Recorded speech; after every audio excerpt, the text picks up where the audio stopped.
संदीप धमाका सही साबित है। राना पिया ही होगे अरे जावा फोटवा देख के जिया ही होगे बच्चा हमर जादू रानी तुझाग के आवा तोड़ी जलिया रमान के बच्चा हमर जादू तुझाग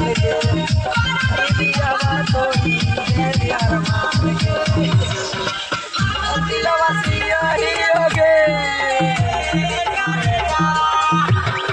फोटवा देख के जिया ही होगे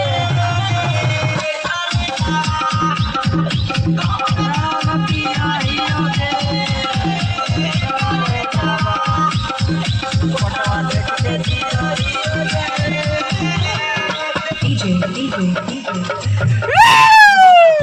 धमाका मसूदन 18069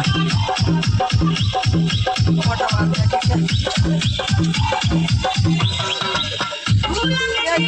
किसके प्यार के अकेले चली गई ससुराल के भूल के खानदान के अकेला बाटे गई ससुराल के दिया ही होगे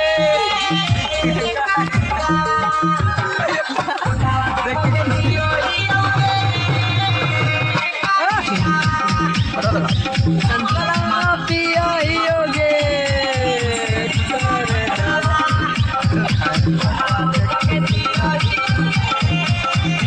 1806669